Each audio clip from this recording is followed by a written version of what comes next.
Hello students, today we would start the class 10th syllabus and the first chapter in class 10th is life processes.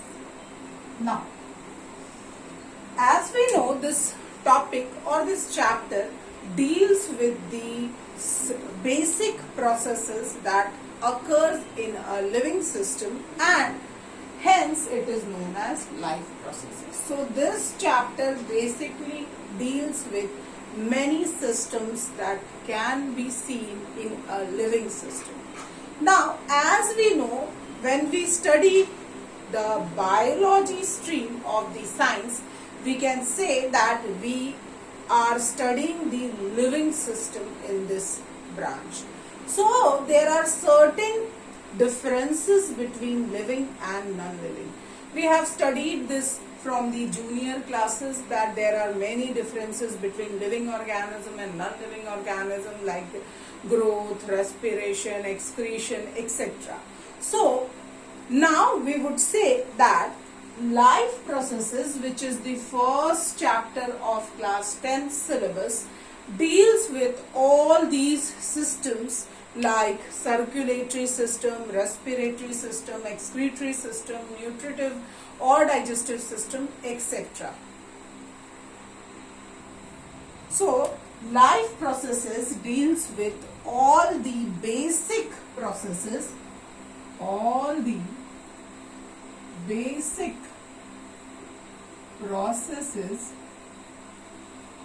that occurs in the living organism are termed as life processes. So we can say for an organism to be life, it should show various processes like nutrition. The first and foremost important thing that is important for every living organism to survive. They would require the food for energy to do the daily basic processes in their system. And respiration, digestion, transportation, excretion, etc. So all these processes would be termed as life processes. Now we have said that these are those processes which is seen in the living organism. So first we would discuss what or how can we say an organism is living or non-living. What are the basic differences between living and non-living organism? So here we can say living organisms can be separated or differentiated from non-living things by certain ideal characteristics. So this is important. There are certain ideal characteristics which differentiate between living and non-living organisms, and those characteristics are grouped in two categories. They are of two types, we can say. One is defining and the other one is non-defining. So we can say there are various characters on the basis of which we can differentiate between living and non-living organism, and those characters can be grouped into two groups. Either those are defining characters or they are known as non-defining characters. What is the basic difference between defining and non-defining characteristics? Defining characteristics are those which prevail without any exception. That means it would be seen in all living organisms, and non-defining would have certain exceptions. So we would take the first ideal characteristic to be growth. The first thing that we observe, or we say, organism seems to be living when it is showing what? Growth. So what is growth? Increase in the overall structure or overall organization of an organism can be termed as growth. So we say living organisms show growth, but non-living organisms do not show growth. This is the basic concept of growth.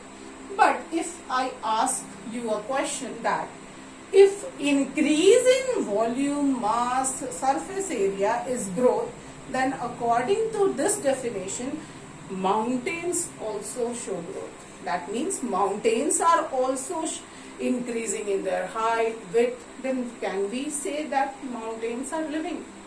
No, they are non-living. So why this show growth, or why there is an increase in the mountain's overall surface area? Because this growth is also grouped into two categories. Either it is internal growth, that is called intrinsic growth, which we show. That means living organisms grow internally with increase in number of cells. But non-living organism shows extrinsic growth. That means they are growing, or they are increasing in the surface area due to accumulation of something. Like mountains are basically formed due to weathering of rocks. So more and more rocks would get decomposed or accumulated over them, then the surface area would increase. So now growth would be grouped under which category?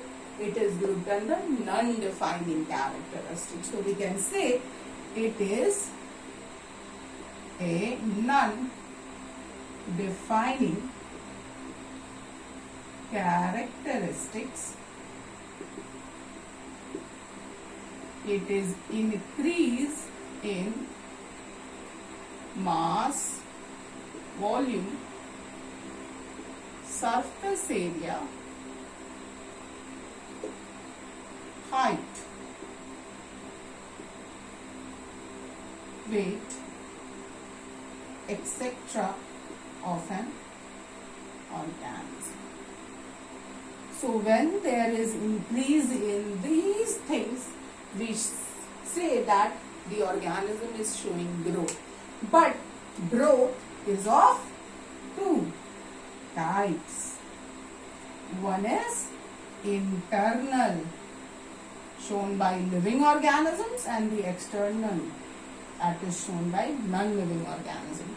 This internal growth is also known as intrinsic growth, and external is also known as extrinsic growth.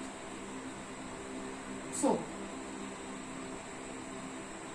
we would say that internal growth is, example we would give living organism, and in this we would give mountains due to accumulation of rocks. Clear? So now the first characteristic, that is growth, can be grouped under two categories. Hence it is also grouped under non-defining characters. The next characteristics, the most important one, that is what? Reproduction. And each and every one of you are aware of this term. That means to keep the continuity of the species or of the organism's generation, this process is important. That means a process or a biological process by which organisms give birth to their young ones is known as reproduction. So we can say a single cell would divide and get converted into two cells. Similarly, each organism would show reproduction to keep the continuity in their generation. But if I ask you a question that is reproduction under defining or non-defining characteristic, then what would be your answer? This reproduction is also non-defining characteristic. Why? Because this is not shown by all living organisms. There are few organisms, there are few humans which cannot reproduce. They cannot bear their child, or they cannot give birth to their child. Hence, still they are also called living organisms. So we have discussed that defining characteristics would be those that do not have any exceptions, but non-defining would have exceptions. Similarly, this reproduction comes under, this also comes under non-defining characteristics. So what is reproduction? We can say it is a biological process in which living organisms gives birth to their progeny similar to themselves. So what we have written first is the biological process, and next this biological process is that in which living organism would give birth to their progeny. What are progeny? Their child. And these child are similar to themselves. And this reproduction is also, it is also non-defining character, as there are few organisms which cannot reproduce. They do not have the ability to reproduce like humans also, but still they are living. So we can say reproduction and growth both comes under non-defining characteristics. So what are defining characteristics? So we can say the third point is metabolism. Now what is metabolism? It is said to be the sum total of all sort of reaction that is occurring inside the body. As we know, inside our body or in a cell, there are various processes that is going on, either anabolic or catabolic. That is, their reactions may be either constructive or reaction may be either destructive. So, sum total of all those reactions are known as metabolic. So, we can say this comes under defining characteristics because metabolism is only seen in living organisms. So, this is what it is, sum total of all the reactions occurring inside a cell or organism. That is, we can say this metabolism is what? This is sum total of all the reactions, or we can say it is anabolism plus catabolism. Now, you know the meaning of these two processes. When we construct something, like we can give an example of anabolic reaction, that is protein synthesis. Protein synthesis is the important process that occurs in each and every type of cell. May it be a prokaryotic cell, a eukaryotic cell, a unicellular organism or a multicellular organism, but they would require this protein. So, proteins are what? They are complex molecules. They are made up of amino acids. So, amino acids would link together to form protein. Smaller molecules are linking together to form a long polymer chain or a long polypeptide chain, that is protein. So, we said when we construct something, we are building something or constructing something, so we require energy for that. That means anabolic processes would require what? They would require energy, and these catabolic processes are also known as destructive process. The most common example is digestion. We take in food or eat food because that food gives us energy to do work. But how energy is given out from that food? That food which we take in would have chemicals like carbohydrate, protein. When these polymers break down, they release energy. So here energy is released, here energy is required. So this process what? Releases energy, and this energy is utilized here.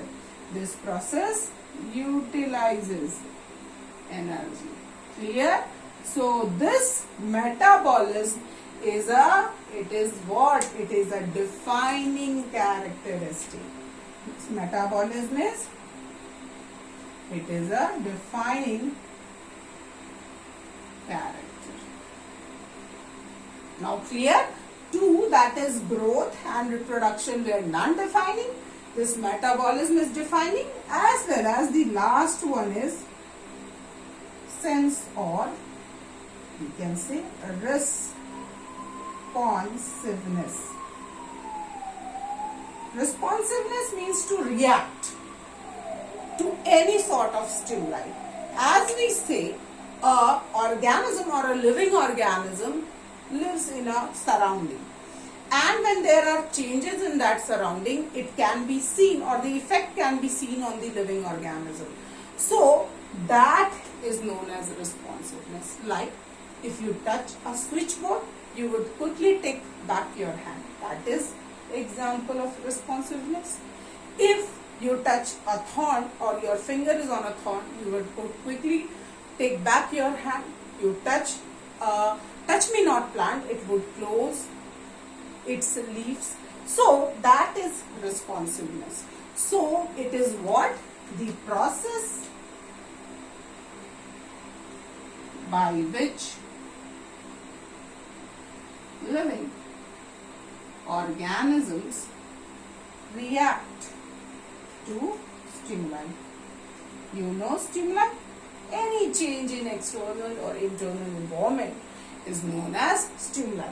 So this would keep on or bring changes in the living organisms. We have written living organisms, which means if that organism is non-living, or if that substance is non-living, it would not show the sense of responsiveness. So this is also what? It is also defining character.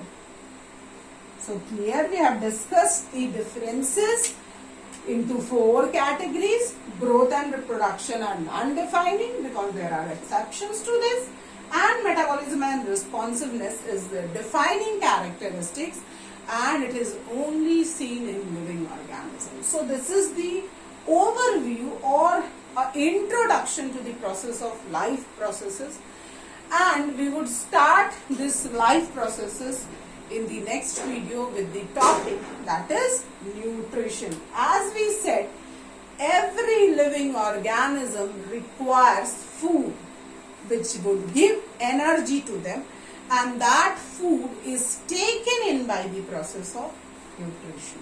So we will discuss this in the next video. Thank you.